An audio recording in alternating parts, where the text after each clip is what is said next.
E buongiorno amici, oggi cercheremo di capire perché è stato costruito il castello più misterioso d'Italia, dopo andiamo a vedere il ponte dal quale si gettò 007 per poi finire dentro il forno che è stato costruito 100 anni prima della scoperta dell'America. Attacco freschetto.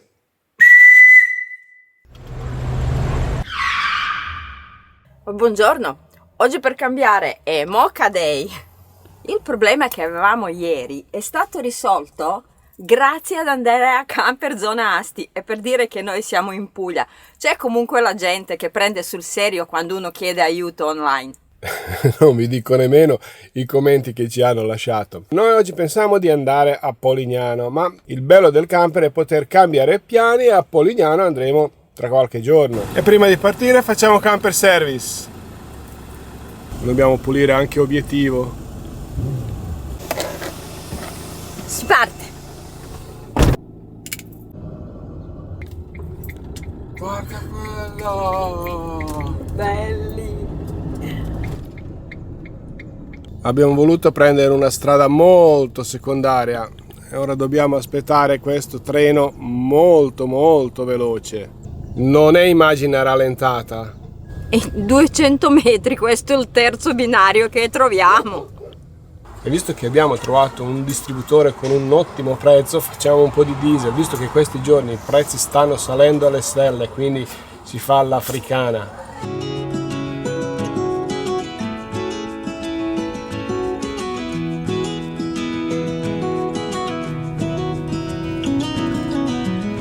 Ma tu preferisci andare a Spinazzola o Castel del Monte? Ma no, io volevo andare a Spinazzola perché ho sentito che c'è un sushi bar, un ristorante sushi molto pregiato, quasi stelato, però pare che l'hanno chiuso perché il proprietario è andato in Africa, ma non ho ben capito sta cosa, quindi andiamo a Castel del Monte. Come abbiamo già detto, a Bari ci siamo trovati benissimo, però adesso abbiamo bisogno di un po' di decontaminazione di tutta quella gente che c'era in giro. Quindi andiamo nella natura, scappiamo nelle Murge. E quella è la nostra destinazione.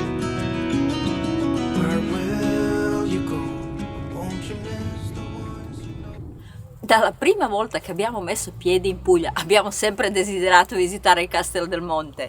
Quello lei, io invece lo desideravo quando ancora non abitavo nemmeno in Italia, più di 30 anni fa, perché l'ho conosciuto, come tantissime altre cose, attraverso i fumetti di Marty Mister. Nonostante veniamo in Puglia per più di 10 anni, le ragazze non erano mai intenzionate a lasciare nemmeno per un giorno il loro campeggio preferito. E come biasimarle? Se andate a vedere il nostro video su Vieste e sulle Diomedee, lo capirete perché. Andiamo verso il castello e come in Baviera, dove siamo andati a vedere il castello di nostro amatissimo Ludwig il Pazzo, anche qua andiamo a piedi a visitare questo luogo dei misteri. Immaginatevi Federico II, questo piccolo bambino di soli 3 anni che sale sul trono del Regno delle Sicilie, dove cresce in un ambiente delle culture diverse, circondato da profumi arabi e leggende normanne. Se avete visto i video precedenti su Barletta, Bari, Trani, tra le cattedrali e i castelli c'è solo imbarazzo della scelta per quanto riguarda il Federico II. Però, per differenza del nostro amico Ludwig, che era chiamato Ludwig il Pazzo, lui era chiamato Stupor Mundi, ovvero meraviglia del mondo. Ma Fede non è un principe come gli altri, non è che si accontenta a star lì seduto su un trono e ascoltare le storie degli altri, no, lui è affamato della conoscenza, è appassionato di storia, filosofia d'arte e per differenza di me parla 6 lingue, io ne parlo una in 2 in meno. Era così avanti dal suo tempo che venne scomunicato 2 volte, chiamato Anticristo dai vari papa. Però, nonostante ciò, Federico divenne il re più giovane e più straordinario che il regno abbia mai conosciuto. E così si è guadagnato la nostra amicizia. E se fosse nato oggi tutto questo non sarebbe successo, perché da piccolo avrebbe giocato con i Lego e avrebbe soddisfatto il suo desiderio di piccolo costruttore.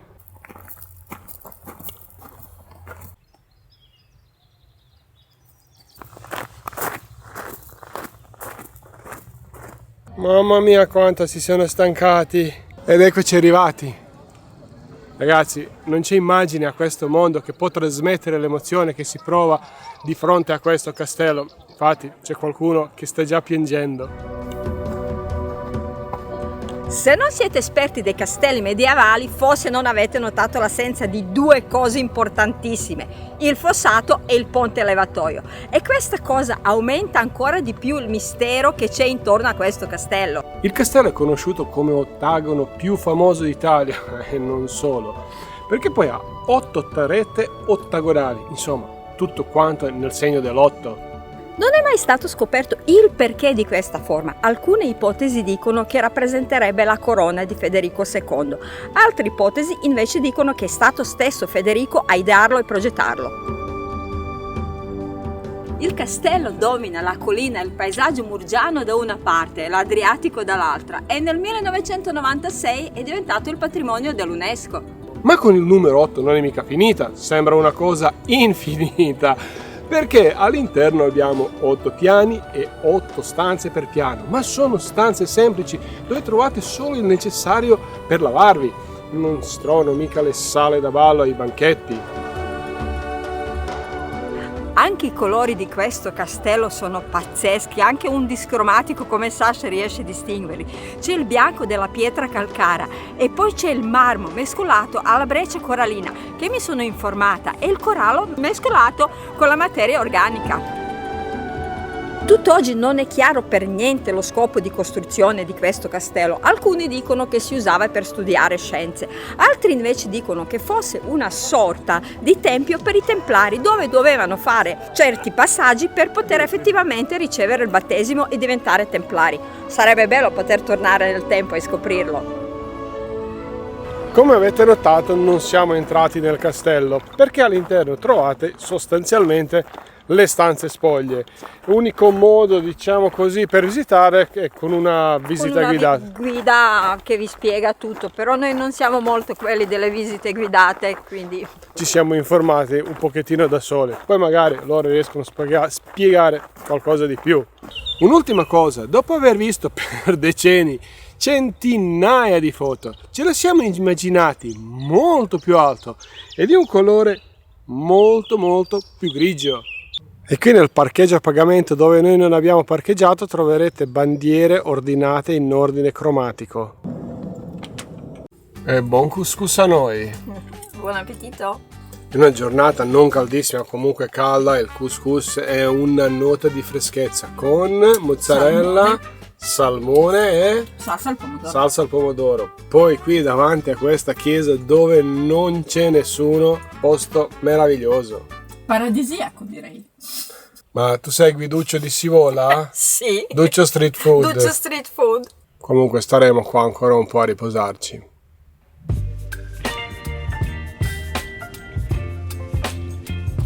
Non eravamo preparati alla strada che ci accompagnava alla prossima destinazione, non solo perché non abbiamo incontrato nessuno, ma perché di una bellezza straordinaria.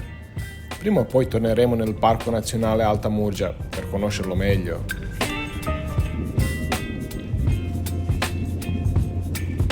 Sono chilometri e chilometri che stiamo navigando nella natura, non abbiamo incontrato neanche una macchina, pazzesco!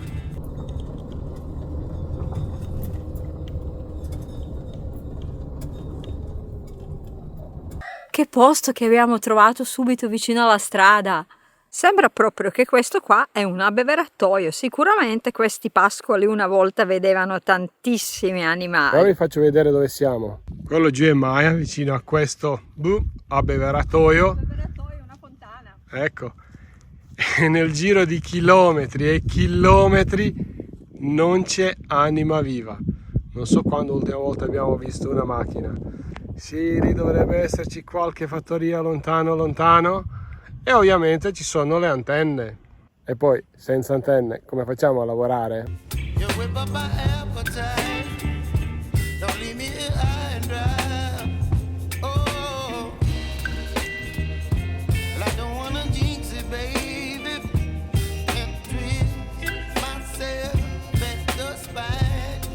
Non è che abbiamo mantenuto l'ambiente di 30 orari perché la strada era impraticabile. La strada è bellissima, Ma appunto troppo, perché è bellissimo. Infatti il camper ormai ci sta restituendo il carburante.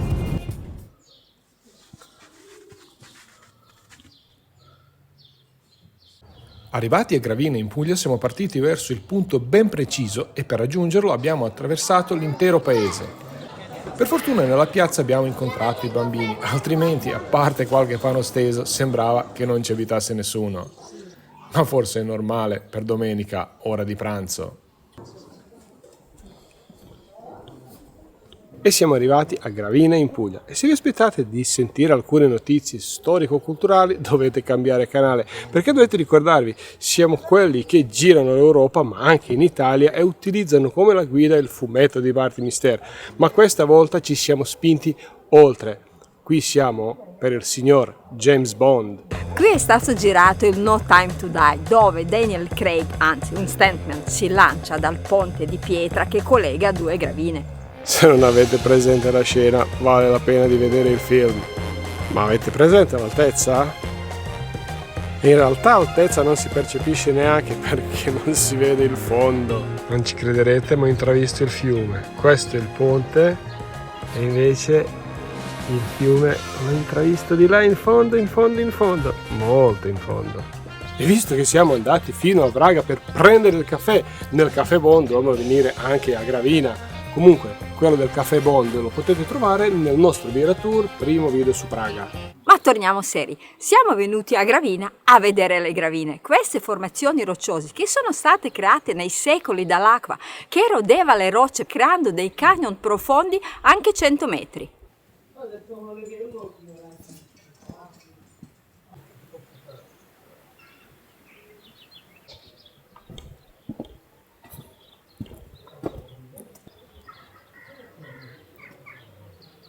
Grazie alla presenza dell'acqua, all'erosione e alla creazione delle grotte naturali si sono stabilite le varie popolazioni. Qui sotto abbiamo le 6 grotte e in una di esse anche questa chiesa rupestre, come dimostra questo campanile. Se non ci fosse questo ponte con tutto questo verde e gli alberi è difficile immaginarsi che sotto c'è un torrente che ha scavato tutta questa gola. Ma guarda che roba, ora proverò a avvicinare le grotte. Ed eccole qua, sono lontani però si vedono abbastanza bene. E a soli 100 metri dal ponte, ora siamo a destra, prima eravamo a sinistra, si trova questa area archeologica con gli scavi aperti, con delle tombe che arrivano ancora dall'età di ferro. Però, visto che non ci sono altre informazioni, noi a questo punto torniamo sul ponte e andiamo a trovare un cappuccio e una brioche, o almeno un macchiato. Vi avevo già detto che qui sono 5 gradi più che a Bari? Oddio, ma c'è la maglietta completamente bagnata, sei fradicio. Che tazzine carine, mignon, non le ho mai viste. Noi di solito non lo facciamo, la cocca ultima volta l'abbiamo bevuto un anno fa, però quando siamo stanchi e stremati ci dà la forza. Più che forza ci dà una botta, ma comunque abbiamo anche un rinforzino, la brioscina. In un giardino perché dice che l'avevo già visto. Prima sul ponte ho rubato informazione a una signora che fa la guida turistica che aveva detto che questa parte della Gravina è stata costruita, quella proprio vicino al ponte, è stata costruita per prima dai Normanni e per noi quest'anno sarà un po' nel segno dei Normanni, non soltanto qui in Puglia, perché nella seconda parte dell'anno, se Dio ci vuole, andremo verso altre destinazioni. Coca-Cola ottima, già sento il mal di gola, per fortuna per stasera c'ho una Perroni barese. Ma ora a proposito di Coca-Cola andiamo a vedere Cola e alberi tagliati alla francese. Sembra di essere a Champs-Élysées. E come vi abbiamo detto prima, ci troviamo dentro il museo del fischietto Cola. Qua c'è il Marco che gentilmente ci spiegherà il tutto. Allora, la Cola è la gazza ladra, in dialetto gravinese Cola, in italiano Cola. Ha un suono bitonale.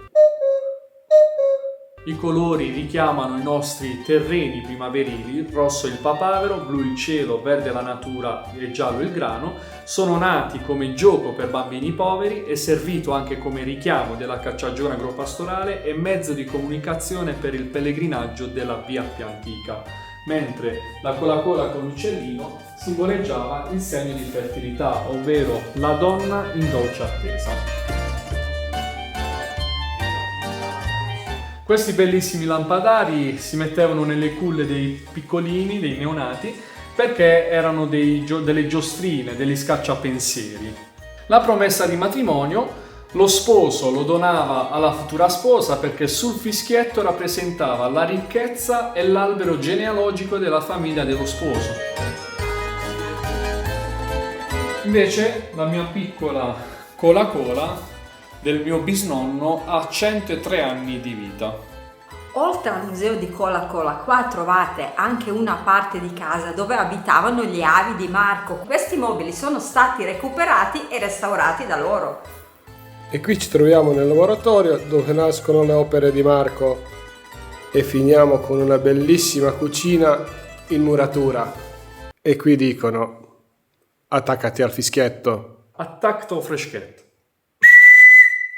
Se come noi venite qua e trovate chiuso, o cercate Marco in piazza, o chiamate, o bussate sulla porta, vero Marco? Giusto, sì.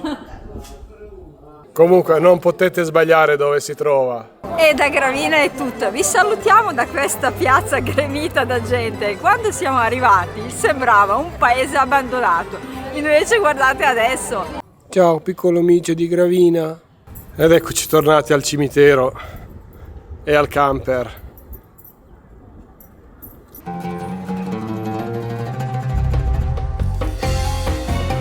Un giorno, per caso, come noi, qui passò Federico II, vide la città desolata in declino ma vide anche un potenziale, quindi decise di eseguire qualche lavoretto, tipo sistemare la cinta muraria, edificare la cattedrale e ripopolare la città. Ancora oggi i cittadini gli sono grati e ogni anno qui si svolge il festival a lui dedicato.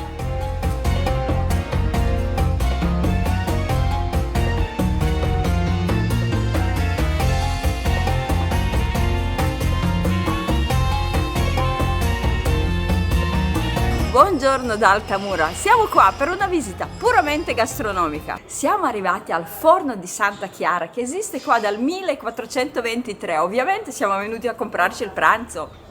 Buongiorno, possiamo allora? Certo, signore. Sarà pronto tra 5 e 10 minuti ho fatto le focacce. le focacce, infatti noi vogliamo prendere proprio le focacce.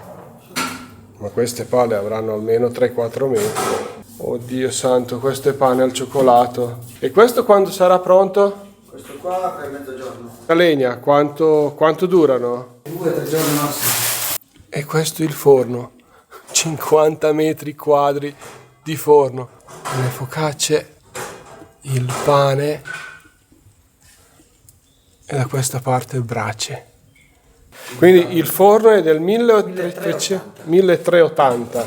1423 è nato il locale. Se uscite fuori potete vedere che è una struttura unica, quindi nasce come forno da sempre. Quindi appunto nasceva come forno e poi il locale. Tutti gli altri forni d'Altamura o altro hanno tutti gli appartamenti sopra. Ma qui sopra cosa si trova sopra il forno? Quella è la vecchia abitazione del fornaio. Questa è una pala di 5-6 metri e abbiamo saputo prima che quelle più lunghe arrivano fino a 8.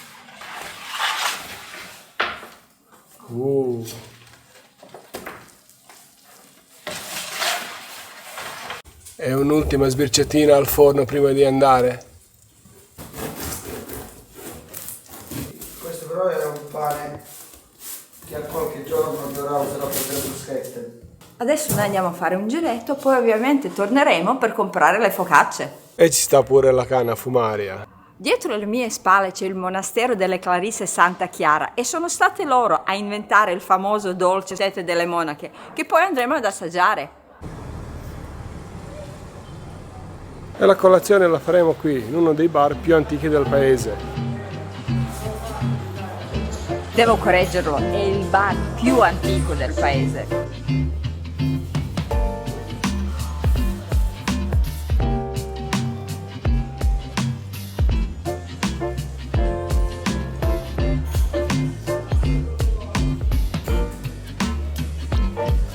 Sete delle monache, intorno hanno un leggerissimo pan di Spagna e sono ripiene con crema chantilly. Così come sono goloso è da tanto che le volevo provare, ma ho sempre aspettato di arrivare fino a qua.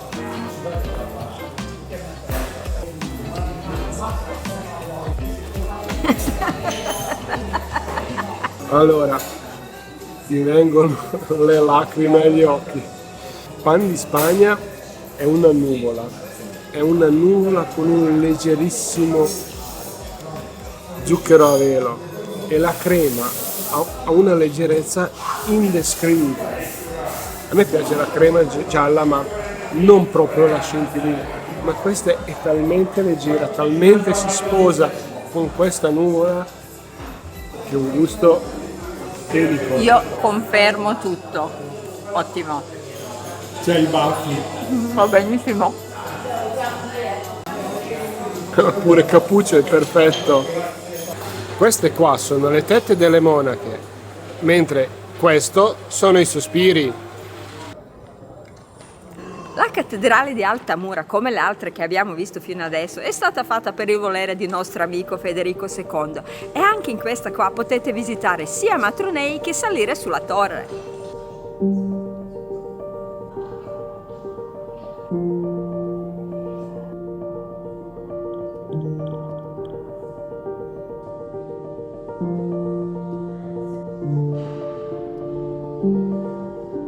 È ovvio che sapevamo che Altamura è famosa per il suo pane, per i sospiri e per le tette delle monache, ma non sapevamo che è famosa anche per il ritrovamento dell'uomo neanderthalensis, cioè l'uomo del Neanderthal, praticamente un parente di Giava, amico di Martin Mister. E se non venite al mattino presto, la situazione è questa. Possono iniziare. Tarallini sono cereali oppure con seme di finocchio. Ora sta arrivando anche l'altra focaccia. Sono uscite prime focacce, ma voi capite che noi adesso dobbiamo fare una scelta di cosa comprare? Allora cosa mangiamo per pranzo? Non lo so, io prenderei tutto perché io sono golosa di tutte. C'è quella con peperoni e patate che mi ispira, poi c'è questa con melanzane e pomodori, soltanto melanzane, quella classica con le patate e la più classica con le olive. Ma ha azzeccato? I gusti sì. Ma che brava! Si vede che tieni fame. Tengo fame, sì. E pane al cioccolato, al lievitato, ma lo proveremo un'altra volta. E ultime immagini, ultime riprese le abbiamo fatte sopra sotto, però il Vito ci ha tenuto un pezzo di focaccia.